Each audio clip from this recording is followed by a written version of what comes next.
Hello, everyone, and welcome to another exciting episode of the Pineapple Podcast, where it's all about being tough on the outside, sweet on the inside, and wearing your crown of gratitude proudly. Today, we have Danusia sitting in with us.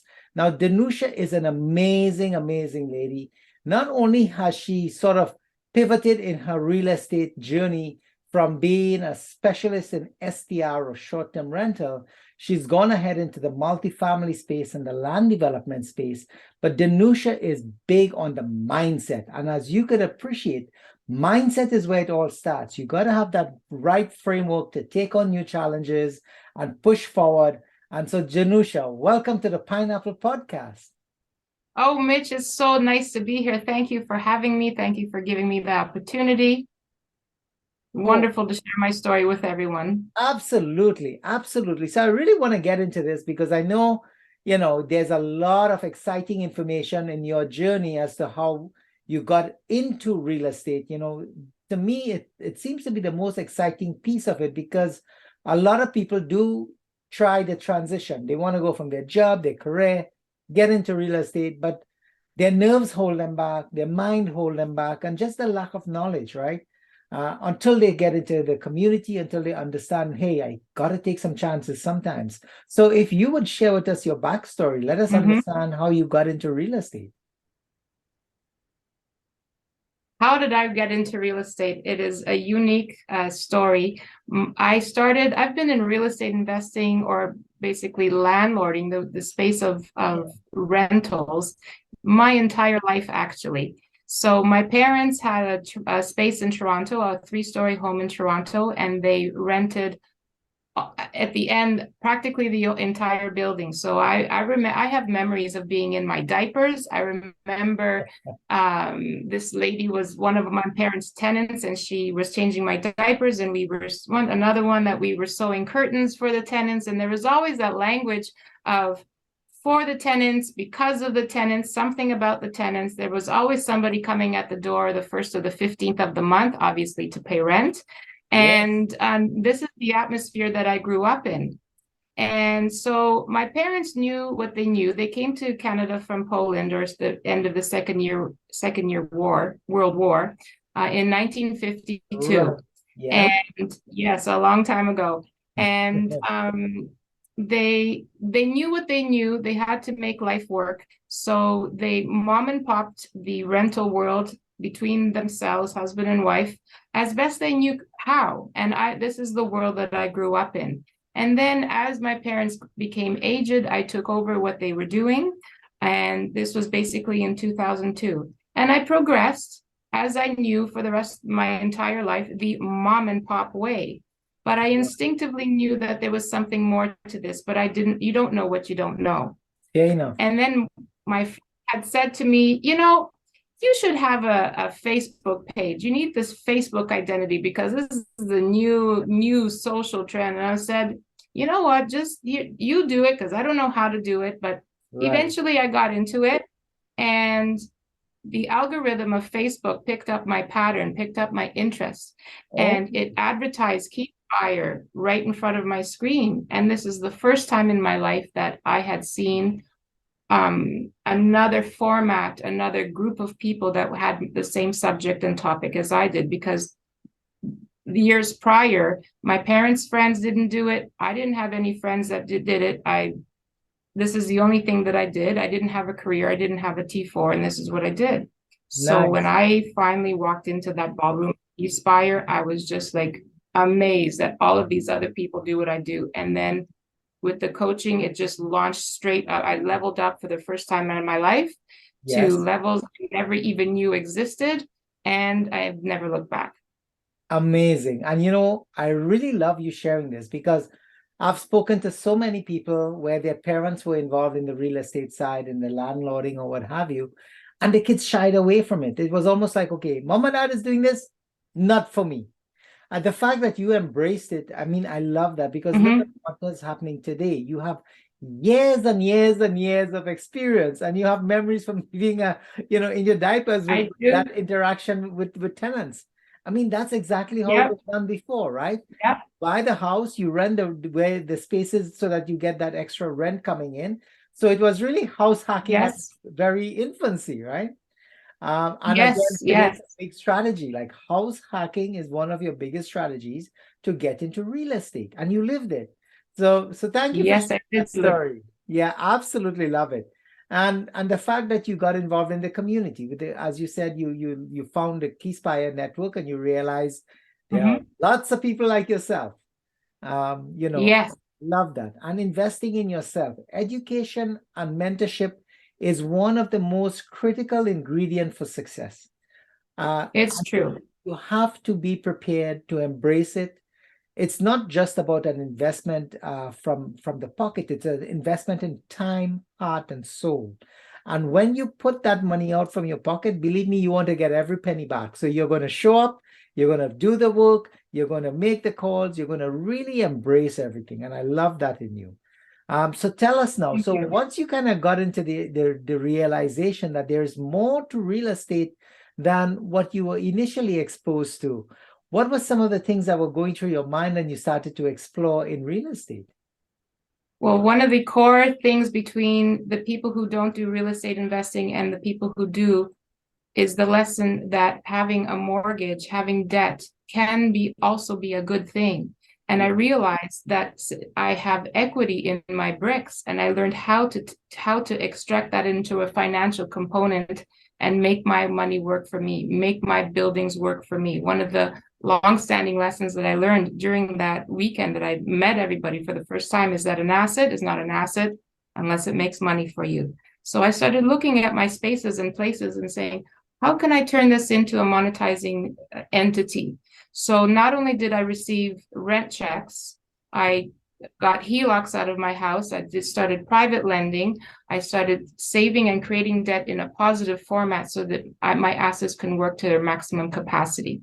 I also learned how to um, uh, put loans against my buildings so that I can increase the value of my homes and my rental spaces, so that if I change the set of the kitchen or the living room, if I redo the driveway, the tenants will definitely be paying more money, or in terms of value of rent can go higher, and the value of my equity can go higher because I pay down the mortgage in a different and smarter way.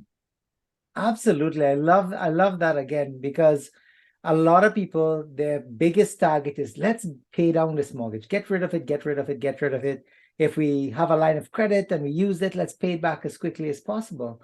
Mm-hmm. Only to realize that if you actually think about it as a business, then you realize that most Yes. businesses are looking for debt so that they can continue to develop their business. And you Yes. generate enough income so that you can pay off the debt and keep some for yourself.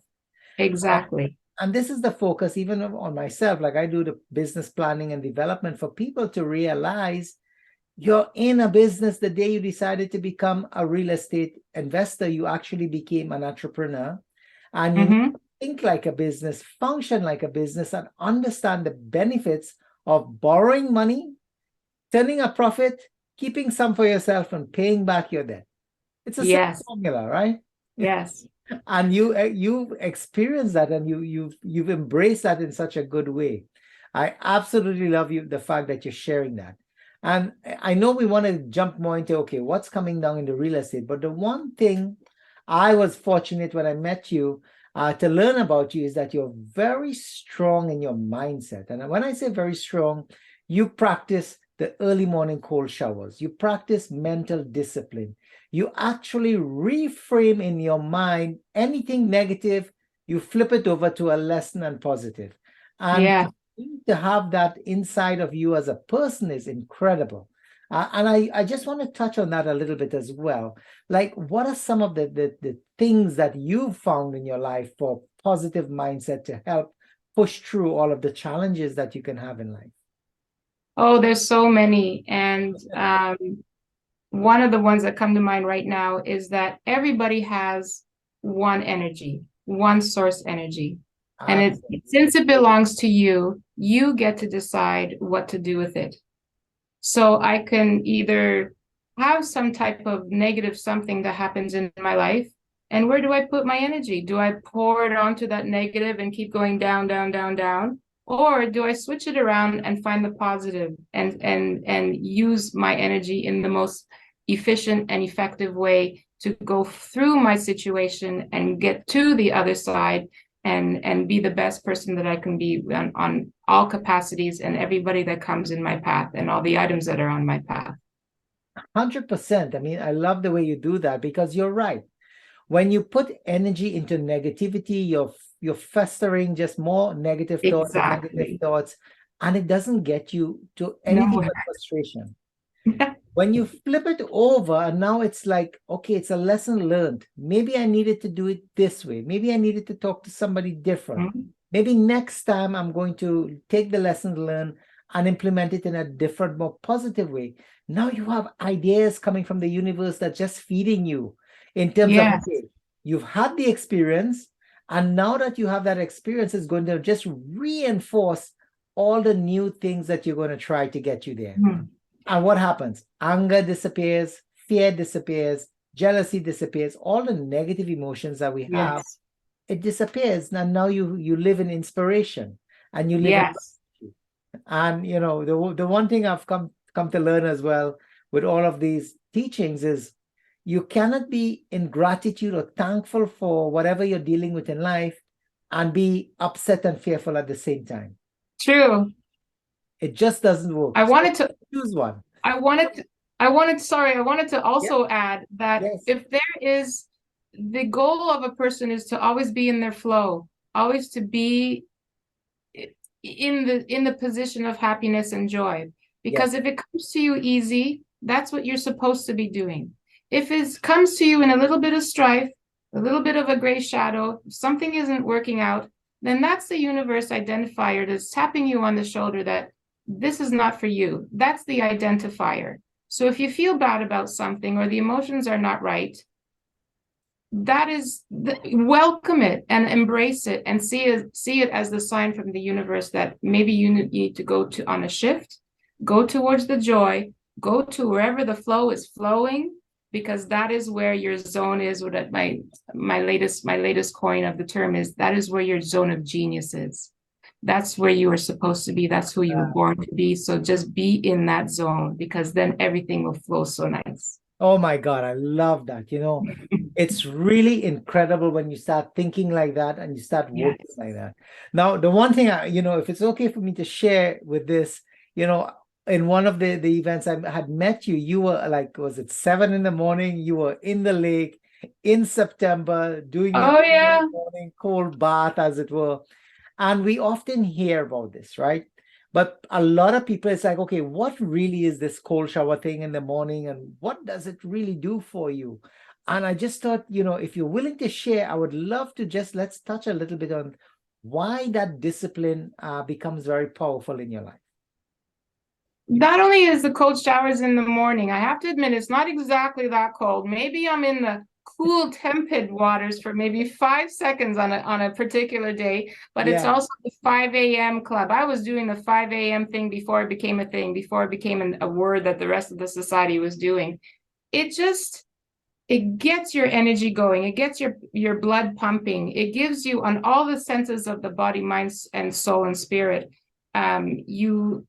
It gives you the forward motion. It clears off the cobwebs from the day before, and it makes you ready and set for what's coming forward and what you plan to do in your schedule, in your day, with your family, with your job, whatever it may be, and you're ready, set, go.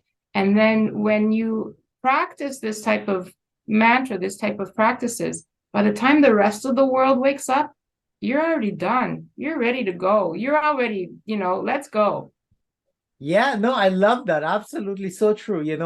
And even now, science is getting to understand that cold shower practice actually has enormous health benefits because you're releasing immediate endorphins, adrenaline, everything that just purges your body from head to foot. And it's almost like a full body workout, The natural body happy chemicals. That's right. And you become instantly awake, instantly alive. And at that early morning, when you got into your meditation, you go into your visualization, you're there, you're powerful.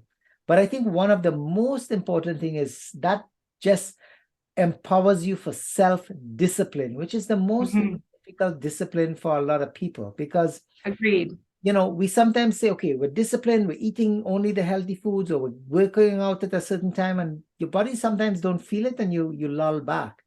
But when you can push yourself to turn that shower into from hot to cold or jump in the lake, that discipline allows you to basically tell yourself, if I could do that, I could do anything else. Yeah, exactly. So, And there's also, I wanted to add, there's a difference between following that discipline, whether you're on a diet or doing those types of formats, but there's also the morphing into making it your normal. This is just the way I am. I eat healthy foods because I just like doing that. I do exercises or meditations in the morning not because I've joined a club, because someone else said I should to be a better person. Just let it become you. And then you're a more empowered individual. Absolutely. And if you take on this practice and you embrace it, after about 30 days or 33 days, I think is the number of days, consistently, it becomes a habit. Like, even for myself, I've come to realize when I first started the cold shower in the morning, it was as difficult as hell, And now, if I'm not doing it, I don't feel well. I feel like there's something missing. So it does work incredibly well to change that and add new habits to your life, So I really wanted to get that. Thank you so much for this piece of you. I was just blown away with the fact that, when you see people in doing it, taking the action, it's just mind-blowing. So I just had to capture that as we have you as a guest here. Thank you. And all of that also helps with your discipline in real estate. Because let me tell you, and this is more so for our viewers, real estate, it is work, it is solving problems, and it can sometimes be very challenging. And so you have to have mental grit sometimes. And when it works smoothly, it's beautiful. But you have to embrace the challenges until you get to the finish line. So these types of discipline really allows us as entrepreneurs to be able to push ourselves to get to the finish line. And that to me is a fundamental change. So Danusia, tell us now that you are sort of in the growing up in terms of dealing with tenants and seeing that aspect of it, you've evolved your business now, and I think you're going into some pretty exciting areas in real estate or strategies. So tell us a little bit about what are the new strategies that you've kind of brought into your company. So to review in the back, it was short-term, medium-term, and long-term rentals in single-family dwellings, which I was doing before Wi-Fi. And so, and so now actively changing into the multi-residential field, researching into self-storage. Self-storage. So multifamily 5+ doors? 5+ doors, anywhere in North America, US and Canada. I'm continuing also with the private lending field as well. And if God gives you a magic wand, one of my wishes is to have Airbnbs all over the world, because I love to travel. I'm geographically independent and a digital nomad. So it'd be nice to just call your PM and say, hey, don't book this weekend because Mitch and I are coming over. Love it. Absolutely love it. That is brilliant. So the multifamily space, 5 doors and more, is basically your commercial side of the investment. Correct. And you also added in the storage unit, which is also considered commercial, right? Yes. What's been your experience with that transition from what you were doing short, medium, and long-term rentals into this commercial space? Have you found it more interesting, different? Would you believe it literally is much more simple? Much more simple. You have one roof, one furnace, one property manager that takes care of all kinds of people, right? And if one tenant leaves, you still have 99 that are paying, 99% that are paying. If you're in a single family and that one person leaves, you got nothing. So that is one of the plethora of other reasons. That was one of the ones that really got me into thinking that to change my asset class from now on and carrying into the future. And it's the same with self-storage, because people have this mentality of accumulating things. So they need somewhere to put their things, right? So And it's a different, even though it's on the commercial side, it's a different type of lease because it doesn't involve people living versus people dwelling in a residential space. So I like that one as well. 100%. And I've studied it. I've made offers on the storage units as well, because I really find that it is commercial, yes, but it is a business model that's quite different from the family space, because you're not regulated in the same way, right? It's really a business at the end of the day. If they don't pay their monthly fees, True. and it goes on, you have a right, just like the retail Change the space. lock. Yeah, that's right. You have the right to seize everything and recover your money. It's the same thing for the retail plazas, right? Same sort of premise. You don't pay for a certain amount of time, the sheriff will enact and therefore be able to close it off. So it's a business model where encouragement of paying your rents on time is actually quite strong.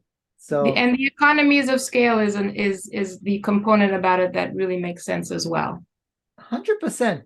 And I love how you said it. It's multiple doors, but it's one roof. It's one heating system or cooling system, one property manager. And actually the fundamentals, and maybe one day we should do a segment on this as well, in terms of the financing of a commercial property, completely different and is not reliant on your income. It's reliant on the building's income. Yeah. The asset carries itself. Yes. There you go. You're literally buying a business. So it has to have business revenue, right? Yes. Once the bank looks at it and says, yep, this is a viable business opportunity for yourself, they help you carry, they help you fund it. And the beauty with commercial is it's a numbers game. So as you increase the value, be it you do additional units, tenants turn over, and you get new tenants coming in at higher rents. Once the numbers make sense, the banks will finance you or refinance you. That's right. In the residential space, it's still dependent on your income, right? So this is game changing. Of course, you also need to have a little bit of experience, a little bit of understanding of real estate, and you come with a wealth of experience because you started it when you were in your diapers. That's true. 1 year old or somewhere around there. Yeah. That's right. It's the mom and dad business, and then you are blessed to take it over to a whole new level. So I absolutely love that. Tell us a little bit, Danusia, in terms of, do you work with other people as well? Can people connect with you? And where do you see your business growing in the future? Yes, I'm all about team effort, teamwork, because where I lack, my partner will excel, and where my partner lacks, I will excel. And then it just makes everybody more powerful. And being solo for so many years, until I think I was doing this completely solo until 2018, so not too long ago. I really know and respect what it's like to do everything by yourself. So the more the people in your team, the better the entire machine works. In the future, I'm looking for partnerships. The more the merrier on the team, the same as I just said. And if you wish to contact me, you can find me on Facebook, and my email is ms.danusia, spelled DANUSIA.rob, ROB, @gmail.com. Love that. And we will make sure that we put that information in the comments so that people can reach out to you whenever they would like to connect with you. So again, what are the streams? Like you said, you'd love to actually own properties around the world so that you can visit. Is that part of your strategy moving forward as well? Yes, so I don't only follow one strategy. I do the single family, I do the STRs, I do the multi-residential, I do self-storage and STRs, short-term rentals. I am in talks with colleagues of mine to have STRs in Crete, Greece, and in France. And just a few weeks ago, I was approached for a STR complex on an island in Portugal. How exciting is that? Beautiful. I know. See how that develops. So I know that I'm growing. Incredible. Well, I think that you're definitely onto an exciting journey in real estate. I mean, I share a lot of that similar philosophies because we're also very multi-strategied. We also work with people as investors coming into our deals because this is the real way or the only way you can truly do exciting, bigger deals than your normal self would be allowed. When I say that, I mean you are limited from a financial structure with a bank, but when you start building friendships and communities and working together, it's unlimited. Like you can go after whatever dreams you want as long as you can connect. Like you say, you came up with a Facebook strategy from a long time ago. That's just because you're connecting with people, and people is where the power is, right? People is where the power is, yes. And I want to say the concept of thinking outside the box, I want to tweak that for everybody a little bit, because if there is a box in your world that you have to think outside of that box wall, get rid of the box altogether and grow as far and as wide as you desire. Absolutely. Well said. That's right. We don't need the box at all. Like, no, we don't. Forget whether you're inside the box or outside the box. There is no box anymore. There's no box. Yes, absolutely. There's only the community. And again, remember, there are people with money that are looking to earn better income so that they can provide for their family, but they just don't have the time. And then we have or the knowledge. Or the knowledge. That's right. And then you have people who are investing their time and their efforts and their knowledge and finding the deals and making sure it's the right deal to work with and pull people together. At the end of the day, you know, working with the banks, I mean, I'll share this quickly with you. I was speaking to somebody just this week. $500,000 in a bank account. They get a phone call from the bank saying, listen, we notice you have this money sitting here. We think you should put it into a high interest account that we might have. And what was that? It was a guaranteed GIC income with 2%.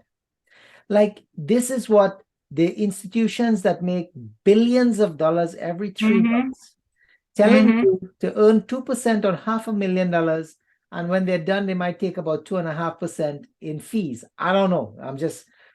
They should give real estate investors a call. We can do way better than that. Exactly. You know, if it's an interest only payment, 10 to 15, 16%, 12%, it's real. And then if you're sharing in the deal, then you go exponentially to 25, 35, 45%. Like, it is unbelievable. But in order to mitigate fears, obviously you have to build a network of people that you can know, like, and trust, right? We're not saying plant the seed. Nurture that seed of the relationship. That's because you know that eventually the fruit will come, but the roots need to be strong, the plant needs to be strong, the relationship needs to be strong, and then everybody will bonus in the end with great friendships and business all around. I love that, because that is exactly the approach you need to take. Don't be in a hurry. Take your time, find the right people, understand them, and let them understand you. As you rightly say, once the root takes traction, the trunk gets strong, and the tree starts to blossom. That's where it matters, right? And you can do this for you and your children and your children's children. Like, think about how powerful that would become.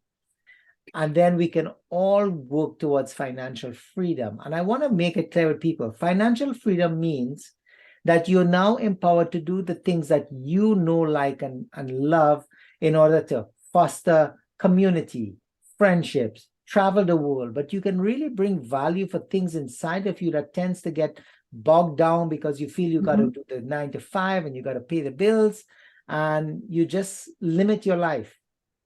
Financial freedom allows you to explode your life in a good way.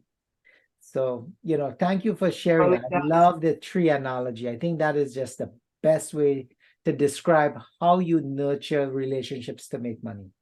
You're so welcome. Danusia, thank you again so much for being a part of our Pineapple podcast. Any last words or any sort of tips for our viewers as they move into their real estate journey?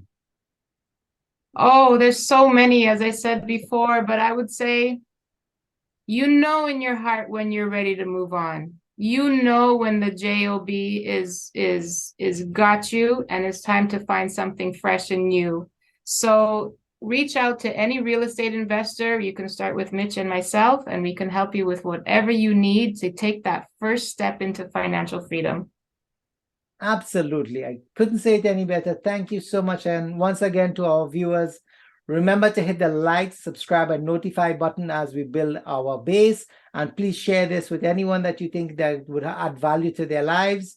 And once again, from the pineapple, remember, it's all about being tough on the outside, sweet on the inside, and wearing your crown of gratitude proudly. Bye, everybody.